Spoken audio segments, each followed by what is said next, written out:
여러분 안녕하십니까? 진성호입니다. 진성호의 직설. 이번에는 황교안 한국당 대표를 향해 쏟아지는 공격 중 하나를 소개해 드리겠습니다. 황교안 대표의 아들에 대한 문제입니다. 이제 드디어 황교안 가족에게 대해서 공격이 들어오고 있습니다. 자, 방금 올라온 경향신문 기사를 하나 소개해 드리겠습니다. 제목은 KT 새노조 더블코트 열고 황교안 정가균 아들도 KT 근무 수사 확대해야 더블코트 닫고입니다. 자, 이 헤드라인을 보면 마치 황교안 아들이 KT에 근무하고 있는 것이 불법이나 특혜 채용 의혹에 있는 것처럼 보입니다. 왜? 수사 확대라는 말 때문입니다. 자, 이제 좌파나 이쪽 진영에서는 황교안과 관련된 것이면 그물망식으로 이제는 공격하는 것 같습니다. 자, 기사 내용은 이렇습니다. 최근에 아시다시피 김성태 자유한국당 의원 전 원내대표의 딸 KT 특혜 채용 의혹이 불거졌습니다. 그리고 이 특혜 채용에 관련된 것으로 보이는 KT의 임원이 구속되었다고 합니다. 그렇기 때문에 뭔가 KT와 김성태 의원 간에 문제가 있는 것으로 보이고, 물론 KT의 임원이 구속됐다고 해서 김성태 의원의 딸이 부정 채용됐다는 아직 물증은 아닙니다. 그렇지만 뭔가 문제가 있는 듯이 보입니다만 아직까지 경찰, 검찰 단계에서 나온 것도 없고 좀 더 지켜봐야 될 것 같습니다. 그렇지만 우리 국민들의 감정은 그렇습니다. 권력을 가진 사람이, 돈을 가진 사람이 자신의 자녀를 이렇게 큰 기업에 부정 채용할 때는 분노합니다. 그런 케이스가 여러 있었습니다. 그 중에는 의혹이 아직 해소되지 않은 것도 있습니다. 그 중 하나가 대한민국 대통령 문재인의 아들 문준용의 특혜 채용 의혹입니다. 아직까지 밝혀지지 않고 있고 유야무야 넘어갔습니다. 그런데 이 이야기는 조금 이따 하기로 하고, 일단 황교안 아들에 대한 이야기를 하겠습니다. 자, 기사는 이렇게 나옵니다. KT 새노조가 황교안 정가균 두 사람 유력 정치인 자녀들이 잇따라 KT 유관 부서에서 근무한 사실을 언급하며 채용비리 의혹 규명을 촉구했다. 뭐 촉구할 수 있겠죠. 그렇지만 이게 지금 언론들이 쫙 쓰고 있습니다. 그런데 자, KT 새노조가 18일 긴급 성명서를 냈습니다. 황교안 자유한국당 대표가 법무부 장관이던 시절 그의 아들은 KT 법무실에서 근무했다. 정가균 자유한국당 의원 아들은 KT 대협실 소속으로 국회 담당이었다. 대협실은 아마도 대외협력실 같은 곳의 약자 같습니다. 국회 담당이었다. 그리고 새 노조는 또 김성태 딸 채용 비리 당시 채용을 청탁한 유력 인사 6명이 추가로 더 있었다는 의혹은 물론이고 300명 공채에 35명이 청탁이 있었다는 보다 구체적인 정언도 나왔다. 채용 비리의 청탁 창구가 회장실과 의용노조 등이었으며 이들을 면접 탈락시킨 면접위원이 징계받기도 했다고 주장했습니다. 그러면서 권력과 유착된 정경유착 복합죄라고 할 수밖에 없다고 주장했습니다. 자, 이에 앞서 한겨레 신문은 KT 인사 부문에서 10년 이상 일하다가 퇴직한 전직 임원의 인터뷰를 통해서 2009년 공개 채용 실무 당시 300명을 뽑았는데 35명의 청탁이 들어왔다. 그러면서 회장 비서실과 대외협력부서 노조위원장 사업부서 정도로 청탁 비율이 정해져 있었다고 설명했다. 한겨레는 검찰이 김 의원 외에 유력 인사 6명의 채용 청탁을 한 정황이 담긴 공개 채용 서류를 압수했다고 보도했습니다. 그러면서 새노조는 KT의 이러한 구조적인 정치 유착은 MB 낙하산 이석채 회장 시절부터 크게 심해져서 박근혜 낙하산 황창규 회장에 이르기까지 변함없이 유지되고 있다. 검찰은 즉각 김성태 의원과 그 밖에 의혹이 쏟아지고 있는 유력 정치인 자녀 채용 비리 문제를 수사하고 KT 이사회 역시 채용 비리 자체 조사를 실시하라고 말했다.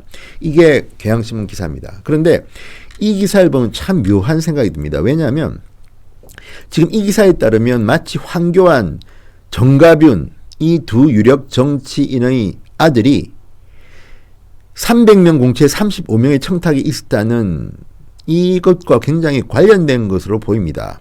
그런데 문제는 자, 이 말은 조금 이해하기 힘듭니다. 왜냐하면 이거는 지금 2009년 공개 채용 실무 당시의 문제입니다. 그런데 황교안 대표의 아들, 정가균 의원의 아들이 과연 그러면 이때 2009년 300명을 뽑을 때 들어왔는지가 중요합니다. 그리고 또 하나, 앞서도 말했지만 이 성명서에 보면 김성태 딸 채용 비리 당시 6명이 추가로 더 있었다고 주장했는데, 그렇다면 이 말과 황교안 아들이 뭔가 문제가 있다. 그러니까 2009년에 들어왔거나 또는 김성태 전 원내대표의 딸 채용 당시에 같이 들어왔거나 뭐 이런 뉘앙스가 있고요.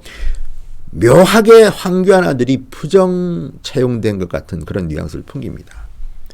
그런데 과연 사실일까요? 그래서 저희들이 조금 팩트 확인을 해봤습니다. 자, 그럼 황교안 한국당 대표 아들은 어떤 사람일까요? 자, 봅시다. 황교안 대표는 2011년 8월 공직에서 퇴임합니다.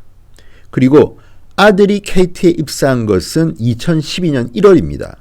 이때 황교안은 민간인, 그러니까 검찰이 아닙니다. 변호사겠죠. 사인입니다. 그러니까 이 황교안 대표는 2011년 8월에 이미 공직에서 퇴임했고, 아들은 KT에 2012년 1월 입사합니다. 그리고 사내 법무팀으로 이동한 것은 2013년 1월. 그러니까 이때는 황교안 대표가 법무부 장관도 아니고 검찰 간부도 아닙니다. 그 중간입니다. 자, 그러면 묘하게도 이 사람들은 마치 황교안 대표의 아들이 황교안 대표가 법무부 장관으로 있을 때 장관의 어떤 그 권력을 이용해서 채용된 것 같은 그런 뉘앙스를 풍깁니다. 그런데 이거 보십시오. 아들이 입사한 것은 2012년 1월이고 사내 법무팀으로 옮긴 것도 2013년 1월입니다. 황교안 대표가 법무부 장관으로 취임한 것은 2013년 3월입니다. 자, 그렇다면 앞에 나왔던 한겨레나 경향신문의 기사와 황교안 대표의 아들이 무슨 관련이 있습니까? 자, 여기에 대해서 이제 한국당의 논평이 나왔는데, 황교안 대표가 사인으로 있을 때 공직을 통해서 어떤 부당한 영향력 행사도 있을 수 없는 상황에서 아들은 KT에 입사했다는 겁니다. 그리고 또 하나, 황교안 대표의 아들은 당시에 KT를 포함해서 5개 대기업의 채용에 합격했고 이중 KT를 선택해서 입사했다고 합니다.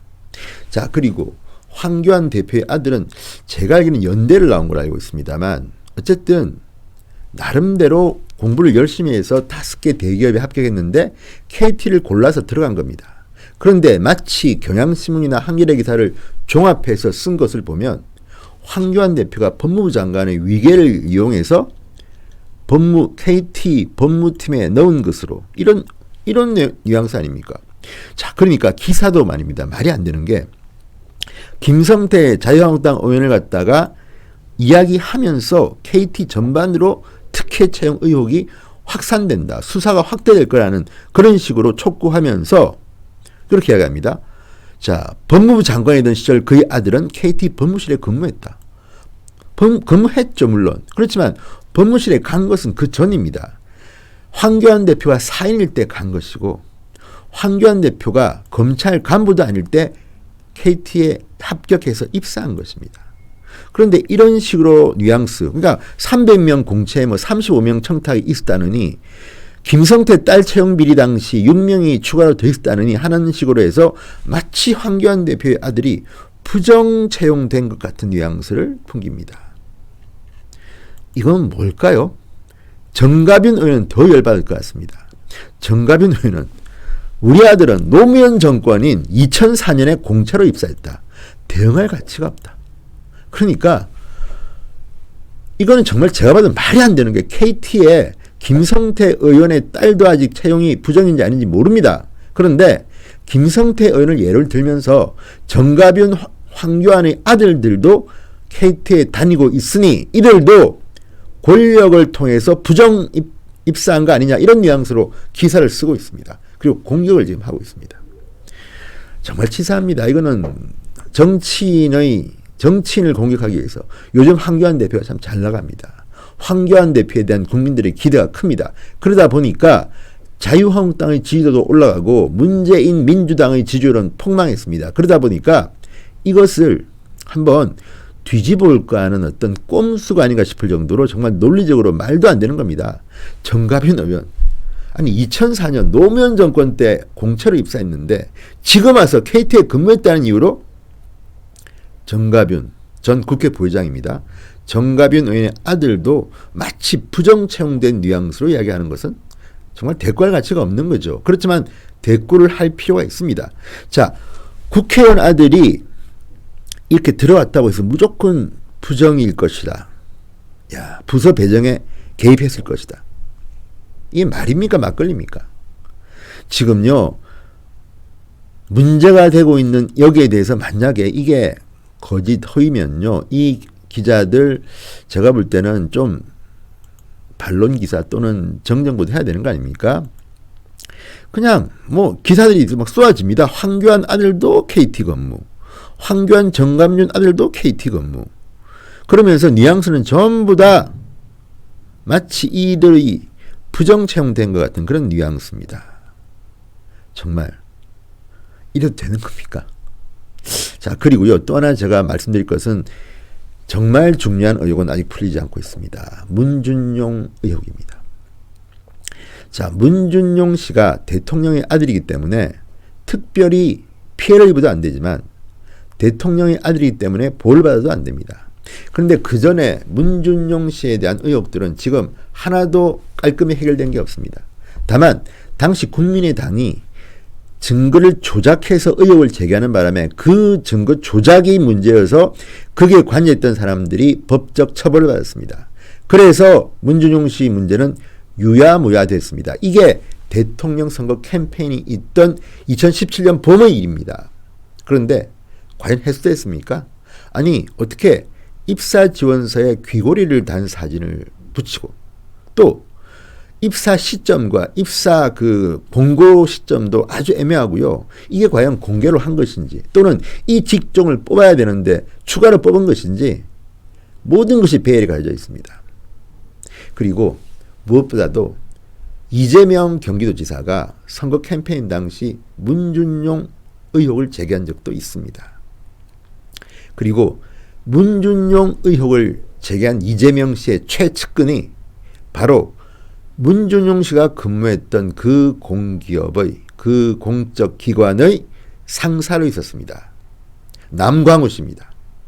문준용 씨가 입사했을 당시에 고용정보원의 차장으로 근무했다고 합니다. 그런데 문제는 이 남광우 씨는 그 뒤에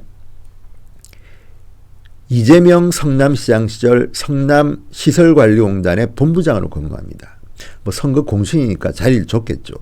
이 사람이 그럴 자격이 있는지는 모르겠지만 남광우 씨는 어쨌든 그래서 문준용 씨의 문제에 대해서는 비밀을 알고 있습니다. 그래서 중앙일보의 강찬호 논설위원은 이재명을 빨대라고 표현했습니다. 그리고 이재명을 빨대 남광우가 있기 때문에 이재명이 이렇게 문준용 엑스파일을 마치 알고 있다는 듯이 SNS에 글을 올리고 또 이런 문제 때문에 문재인 대통령도 이재명은 함부로 하지 못할 것이라는 추측도 나옵니다.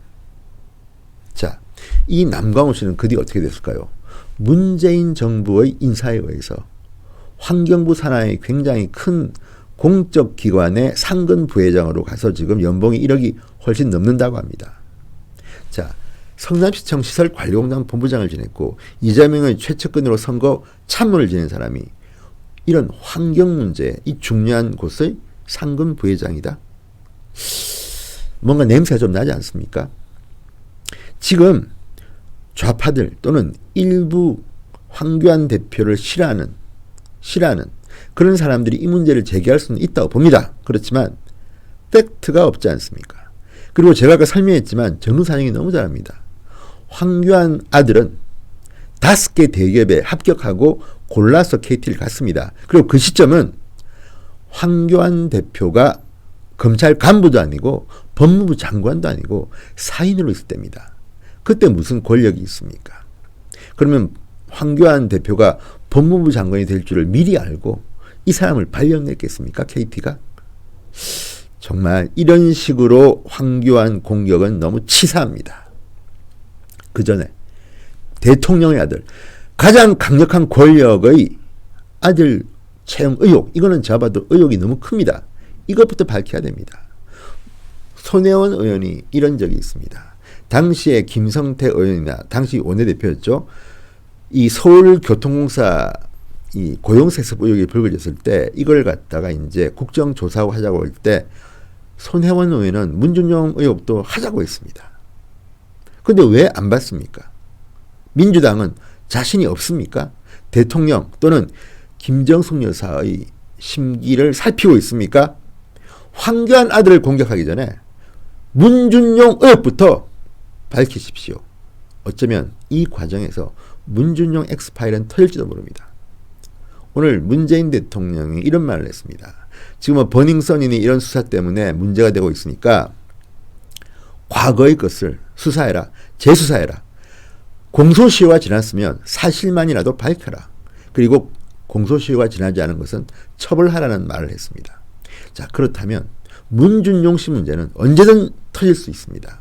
정권이 바뀌면 그것이 보수 정권으로 정권이 바뀌든지 또는 같은 편 내의 정권이 바뀐 건 아니지만 같은 편끼리지만 대통령이 바뀌게 되면 이 문제가 불거질 겁니다. 공소시효 지나서 문준용 씨나 또는 그 당시에 고용정보원 임직원들을 처벌하지 못하더라도 진실은 밝혀야 됩니다. 그때 고용정보원의 대표가 누구였습니까? 문재인 대통령의 과거 노무현 청와대 시절의 부하 아니었습니까? 의혹이 너무 많습니다. 황교안 아들을 공격하기 전에 문준용 엑스파일부터 공개하라. 진성호의 직설, 오늘의 결론입니다. 여러분 대단히 감사합니다. 진성호 방송이 지금 무럭무럭 자라서 8만, 9만을 바라보고 있습니다. 진성호 직설 듣는 시청자 여러분, 구독 버튼 눌렀는지 확인해 주십시오. 구독 버튼 팍팍 눌러주십시오. 주변에도 구독 보내주십시오. 여러분의 힘이 진성호 방송의 힘입니다. 진성호 방송은 후원금은 받지 않습니다. 대신 여러분의 사랑을 받겠습니다.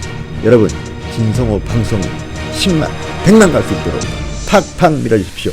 대단히 감사합니다.